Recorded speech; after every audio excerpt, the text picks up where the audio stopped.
Kilo 1 Sierra Lima Delta, this is Oscar Romeo 4, India Sierra Sierra, do you read me? Over.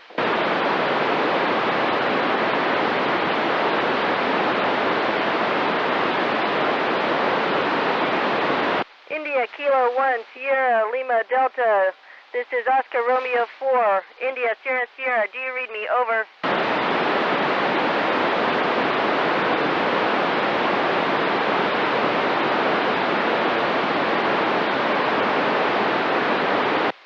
India Kilo 1 Sierra Lima Delta, this is Oscar Romeo 4, India Sierra Sierra, do you read me? Over.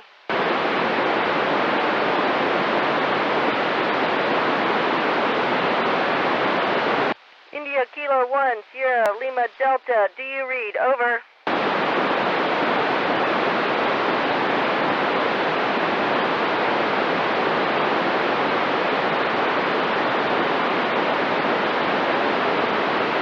India Kilo 1 Sierra Lima Delta, do you read? Over.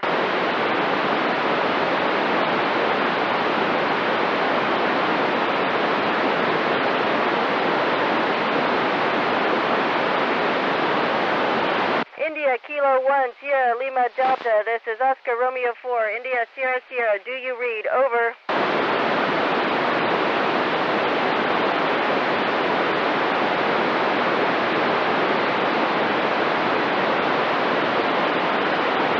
India Kilo 1 Sierra Lima Delta, do you read? Over.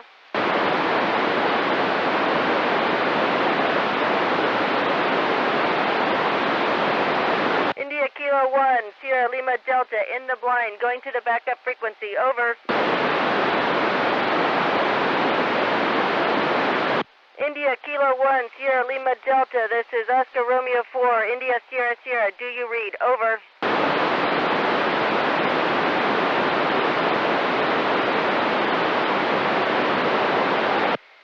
India Kilo 1 Sierra Lima Delta, this is Oscar Romeo 4, India Sierra Sierra, do you read? Over.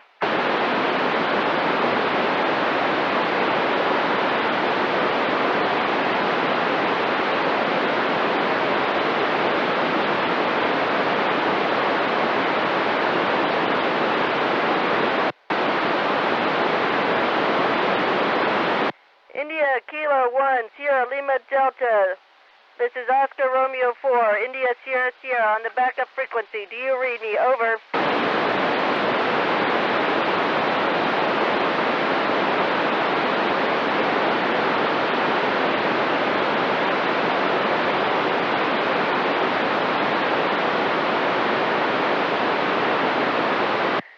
We have you loud and clear. This is Oscar Romeo 4, ISS.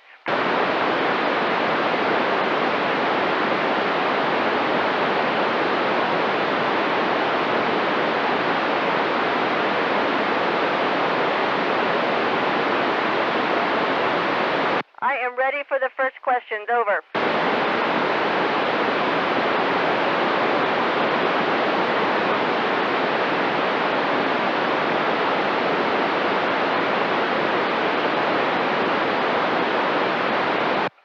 Arnav, that is an excellent question. It depends if you're inside or outside. If you're inside the space station, it's just like being inside an office building. It's whatever temperature you want it to be. Outside, it can be either very hot or very cold if you're in the sunshine or if you're in the shade. So the answer is it really depends. Over.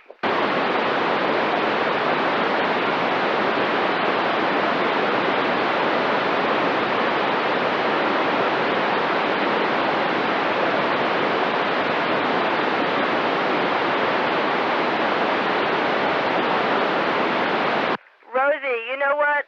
Being the International Space Station, we've got a lot of really good food up here. We've got a lot of international food, Russian food, food from Japan. We've got all kinds of food from Europe, which is really yummy, and of course American food. What we don't have is any Australian food, so I'm wondering if you guys can figure out how to send us up some custard tarts or some lamingtons. Over.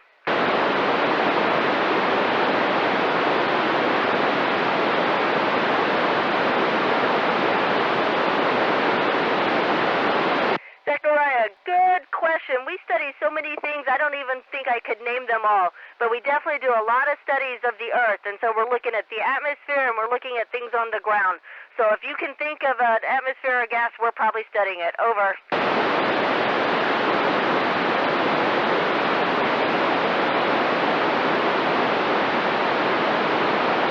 Gosh, we actually do a lot of good recycling of our water up here.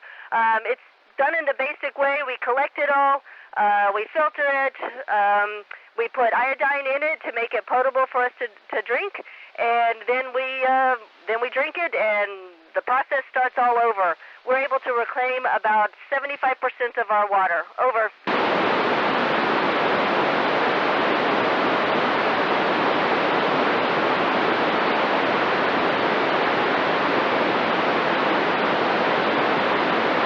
I wish that were the case, but no, physics is physics. It's even physics the same as you know up here. Over.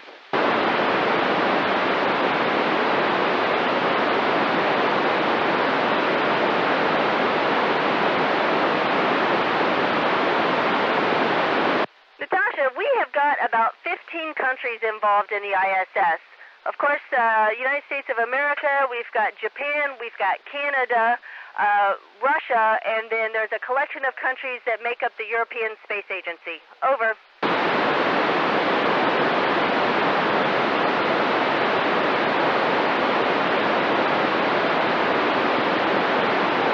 Jackson, I really wish we did. When we come back from the space station, we feel really heavy because we've been living without the effects of gravity for the most part up here. And so when gravity hits you, you feel heavy. Over.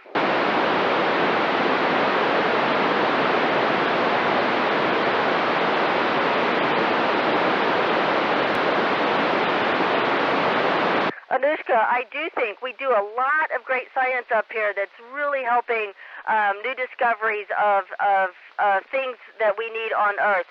But I also think one of the important things that we have up here is our working together internationally.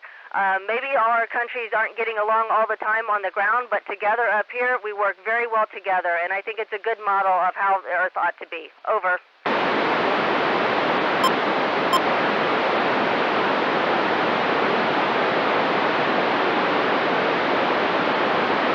Ella, you know, there's so many interesting things up here, but I think what I found the most surprising was when I look outside and how tiny our atmosphere is. It's just this little wispy layer that encircles the globe, and so it really gives us a sense of how much we need to protect our planet. Over.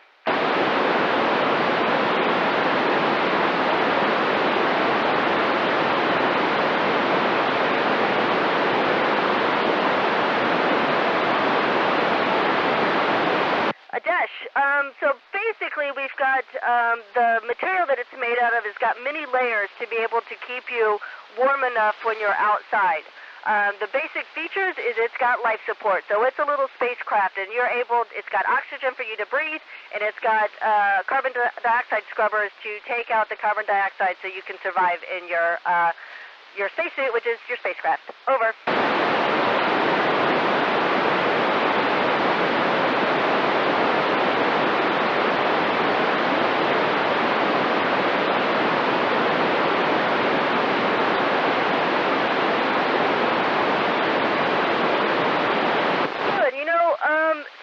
Becoming a bigger problem. We don't have to worry about it too much around the space station, but we do have people on the ground that track where space junk is, and if it gets too close to the station, we actually fire up the engines and move the space station out of the way. The station hasn't ever been damaged by space junk, but we have been damaged some. We can see holes in various things on the outside of the space station from micrometeorites. Over.